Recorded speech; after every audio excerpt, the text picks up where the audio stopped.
देखो, अगर आदमी के रास्ते में गड्ढे ना आए तो वो कूदना कैसे सीखेगा।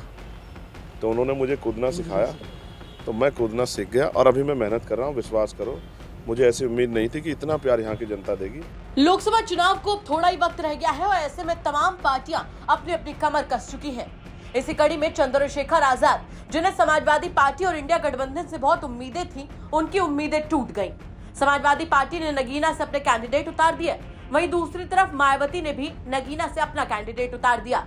चंद्रशेखर आजाद को चुनाव लड़ना था, तो ऐसे में चंद्रशेखर आजाद ने खुद के बलबूते पर ही चुनाव लड़ने का फैसला किया। वहीं गुरुवार को नगीना लोकसभा से प्रत्याशी के रूप में चंद्रशेखर आजाद नामांकन करने पहुंचे, जहां उन्होंने समाजवादी पार्टी की ओर इशारा करते हुए कहा कि अच्छा हुआ उन्होंने हमें समर्थन नहीं दिया, इसी के चलते हम कूदना सीख गए, क्योंकि जब तक राह में गड्ढे नहीं आते तब तक इंसान कूदना नहीं सीखता। इसी के साथ चंद्रशेखर आजाद ने अपने जन समर्थन का भी जिक्र किया और जब उनसे बदायूं कांड को लेकर सवाल किया गया तो उन्होंने बदायूं हत्याकांड पर भी अपनी बात कही और सरकार पर जमकर गुस्सा निकाला।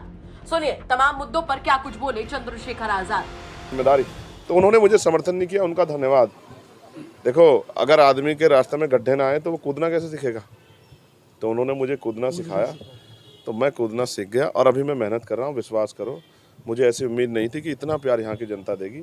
जिस तरह मुझे बताया गया था कि नगीना वो धरती है जो सबको मौका देती है, उस तरह का मौका मुझे यहाँ के लोगों से प्यार और आशीर्वाद के रूप में मिला। एक आखिरी सवाल है, बदायूं में अभी एक कांड हुआ है, 2 लड़कों की गला काट कर हत्या कर दी गई है, आपका बयान उसमें नहीं आया। अब मैं फील्ड में हूँ, आपके सामने 1:30 बजे जाता हूँ, 2 बजे अभी आपने बुलाया ना। अब आप बताओ। मैं बिल्कुल कह रहा हूँ, कोई भी अगर अपराध करेगा तो अपराधी को सख्त से सख्त सजा मिलनी चाहिए।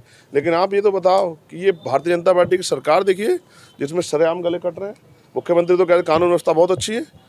मैं फिर आपको कह रहा हूँ, ये जो सरकार है ये किसी की सरकार नहीं है, ये तो चंदे और धंधे वालों की सरकार है। ये लुटेरा गैंग है जो चंदा दे दो, ठेका ले लो और सीबीआई ईडी इनकम टैक्स पर छापा लगे, वो चंदा दे दो तो बिल्कुल पाक साफ। तो फिलहाल लोकसभा चुनाव के लिए अब रण पूरी तरीके से तैयार है और तमाम पार्टियां और तमाम नेता अपने अपने दांव चलने के लिए तैयार हैं। देखना होगा कि लोकसभा चुनाव में जनता किसे सिर माथे पर बिठाती है और किसे हार का सामना कराती है। बिजनौर से संजीव शर्मा की रिपोर्ट, यूपी तक।